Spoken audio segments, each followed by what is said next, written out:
What does the word child really mean, and where does it come from?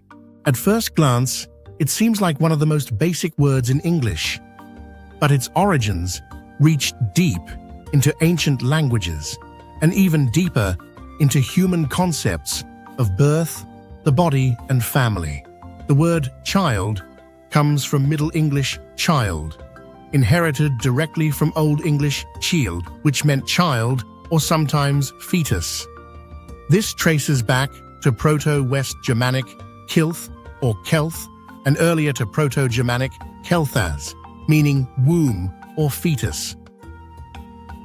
Even further back, we find the Proto-Indo-European root gelt, also meaning womb, and possibly derived from gel, a root meaning to ball up or to gather, referring to the rounded form of the womb or fetus.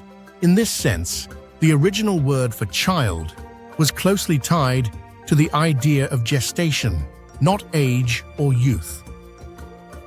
Across Germanic languages, we find related forms in Swedish, Danish, Icelandic, etc. Interestingly, in Sanskrit, a distant cousin language, we find jatu and jata, meaning vulva, likely linked through the same ancient root. So at its core, child is a word born from the body, a reminder that all linguistic roads begin with how humans experience life.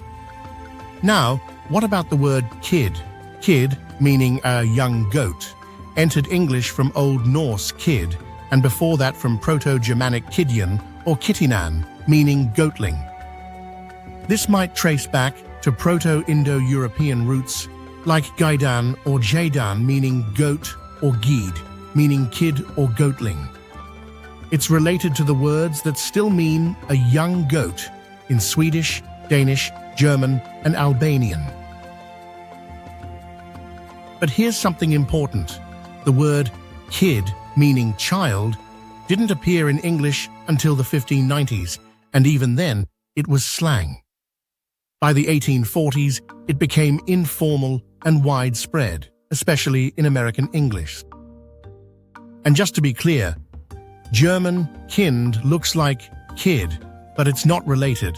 Kind comes from Proto-Germanic kinthen, from Proto-Indo-European root genu, meaning to bear, give birth. This root also gave rise to Latin gigno and Greek gignomai, both meaning to be born or to become. So when we say child, we're not just naming a young person, we're echoing ancient ideas about birth, family, and the human body. And when we say kid, we're borrowing the language of goats transformed over centuries into everyday slang. Words are more than just sounds. They're time capsules. And in the case of child, that capsule is filled with life, origins, and the very first human experience, being born. Subscribe to find out more.